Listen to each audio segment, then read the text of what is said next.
እንደምን ዋላችሁ ልጆች? ይህ የልጆች የዩቲዩብ ቻናል ነው። በዚህ ቻናል የልጆች መዝሙሮች፣ ተረቶች፣ ጭውውቶች ይቀርባሉ። ልጆች ይህንን ቻናል ቤተሰቦቻችሁ ሰብስክራይብ እንዲያደርጉ ንገሯቸው። የዚህ ቻናል ተከታታይ ስለሆናችሁ እናመሰግናለን። ልጆች ለዛሬ አንድ ተረት ይዤላችሁ ቀርቤያለሁ። ይህም ብቸኛው ተኩላ የሚል ነው። በጥሞና አዳምጡኝ። ብቸኛው ተኩላ። አንድ ጊዜ አንዲት እናት ተኩላ 3 ግልገሎች ወለደች። ከ3ቱ አንደኛው ግልገል ከተኩላዎች ሁሉ ጠንካራና ትልቅ ሆኖ ተወለደ። እርሱም ከቀን ወደ ቀን እንደገና እየበረታ በመሄዱ በጉልበት ኩራት እየተሰማው መጣ። አቅም ለሚያንሳቸው ለተቀሩት ዘመዶቹ መራራት ሁሉ ትቶ ነበር።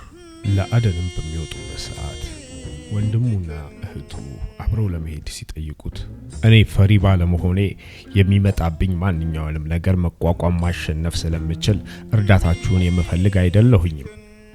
እኔ እስከዛሬ ከተፈጠሩት ተኩላዎች ሁሉ ለየት ያልኩ ብቸኛ ተኩላ ነኝ በማለት ራሱን ይነቀንቅባቸዋል።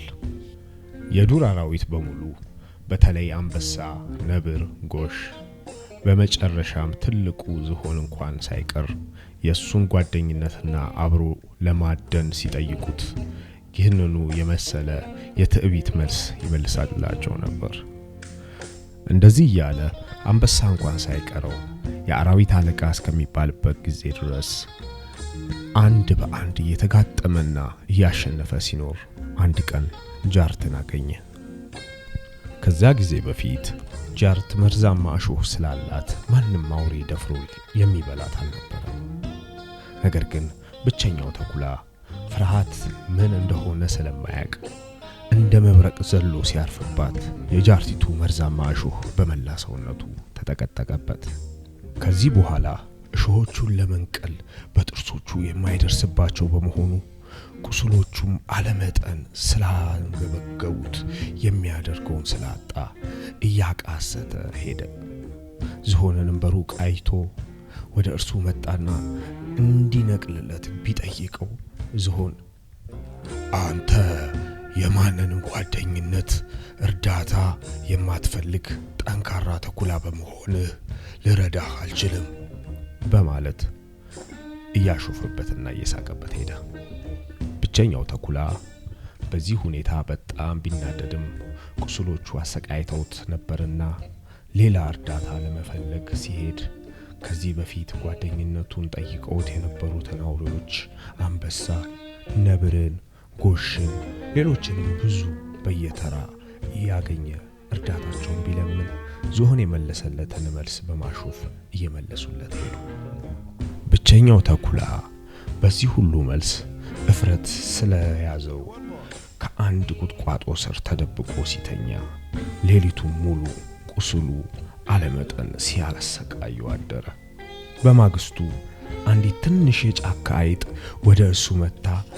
ታላቁ ተኩላ ምንህን ነው የሚያምህ ብላ ብትጠይቀው መርዝ ያላት የጃርት እሾህ በሰውነቴ ውስጥ ስለገቡ የሚነቅልልኝ በማጣት ለመሞት ትንሽ ነው የቀረኝ ሲል በማሳዘን መለሰላት። አይጢቱ ቢያምህም ቀስ ብዬ በጥርሴ ልነቅልልህ እንድችል እንደሆነ እስቲ ልሞክር አለችው። ተኩላውም አሁን ይቺ ትንሽ ፍጥረት ምን ልትረዳኝ ትችላለችና ነው እንዲህ የምትለው በማለት በልቡ ሳቀ። ቢሆንም እንዳያሳፍራት እስቲ ሞክሪው እባክሽ ሲል መለሰላት። አይጢቷም ከትከሻው ላይ ወጥታ ሰውነቱ ሁሉ በደም እስኪነከር ድረስ እሾሆቹን በጥርሶቿ መንቀል ጀመረች። በመጨረሻም በሙሉ ነቃቀለችለት። በዚህ ጊዜ ተኩላ ጥቂት ነፍሱ እንደተመለሰ አይጢቷን ለማመስገን ዞር ብሎ ቢመለከት ከምስጋናው በፊት ካጠገቡ ሄዳለች። ብቸኛው ተኩላም ተነስቶ ወደ አሾፉበት አውሬዎች ቢሄድ ግማሾቹ እያፈሩ ግማሾቹ ደግሞ እየፈሩ ዝም ብለው ከቆዩ በኋላ ስላለፈው ጭካኔያቸው ይቅርታ እንዲያደርግላቸው አንድ በአንድ ወደ እርሱ እየመጡ ጠየቁት።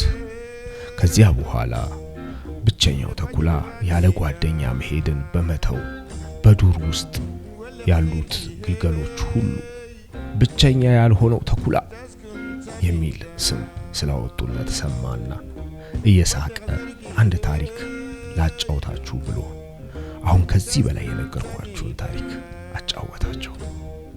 ልጆችዬ ይህንን ተረት እንዴት አያችሁት? ወደዳችሁት? እስኪ ከቤተሰቦቻችሁ ጋር ደግሞ የዚህን ተረት መልእክት ተመካከሩ። መልካም ጊዜ። በቀጣይ በሌላ ተረት እንገናኛለን። ቻው።